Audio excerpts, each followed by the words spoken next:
कृष्णा दोस्तों, आज मैं फिर आपके लिए एक नई कहानी लेकर आई हूँ। ईमानदारी की रोटी का महत्व। जग का कल्याण करने के लिए गुरु नानक देव जी अपने प्रिय शिष्य बाला और मर्दाना के साथ भ्रमण करते रहते थे।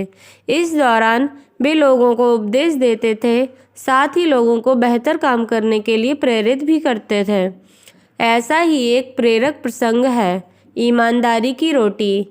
आज हम आपको ईमानदारी की रोटी के महत्व के बारे में बताएंगे।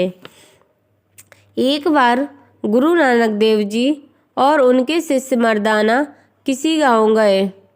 वहां रहने वाले एक गरीब किसान लालू ने उन लोगों को अपने घर पर भोजन के लिए आमंत्रित किया।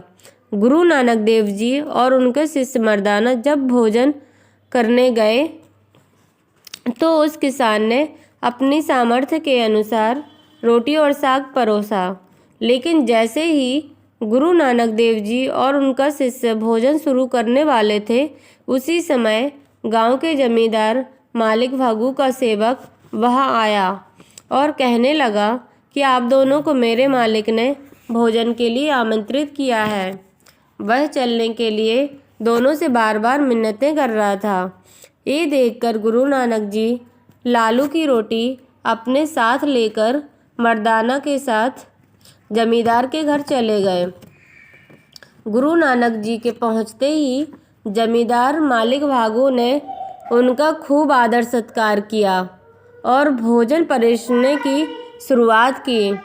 भोजन के दौरान जमींदार ने दोनों के सामने कई तरह के पकवान परोसे, लेकिन दोनों ने भोजन करने की शुरुआत नहीं की। इस पर जमींदार ने गुरु नानक जी से पूछा कि आप मेरे निमंत्रण पर आने में इतना संकोच क्यों कर रहे थे और अब भोजन करने में संकोच कर रहे हो। उस गरीब किसान की सूखी रोटी में ऐसा क्या स्वाद है जो मेरे पकवान में नहीं है। जमींदार की ये बात सुनकर गुरु नानक देव जी पहले कुछ नहीं बोले। फिर उन्होंने एक हाथ में उस रोटी को उठाया जो वह किसान के घर से लाए हुए थे और दूसरे हाथ में जमींदार की रोटी को उठाया। इसके बाद उन्होंने अपने हाथों में ली हुई दोनों रोटी को दबाया। तभी किसान लालू की रोटी से दूध की धार बहने लगी और जमींदार मालिक भागू की रोटी से रक्त की धार बह निकली। इसको देखकर गुरु नानक देव जी बोले, लालू, किसान के घर की सूखी रोटी में प्रेम और ईमानदारी मिली हुई है, लेकिन तुम्हारी रोटी में अप्रामाणिकता से कमाया हुआ धन और मासूम लोगों का रक्त मिला हुआ है। इस बात का प्रमाण सामने है।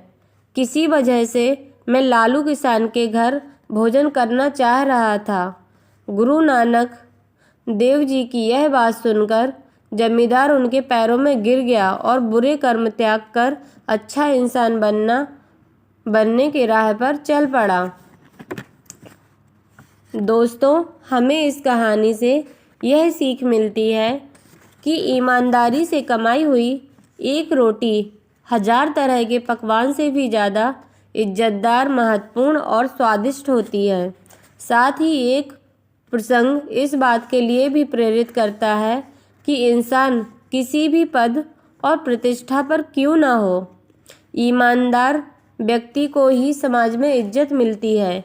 इसीलिए हमेशा ईमानदार बनकर ही रहना, अपनी ईमानदारी किसी भी स्थिति में मत छोड़ना। धन्यवाद दोस्तों, हमारी कहानी यहीं समाप्त हुई। अब मिलते हैं हम अपनी अगली कहानी के साथ।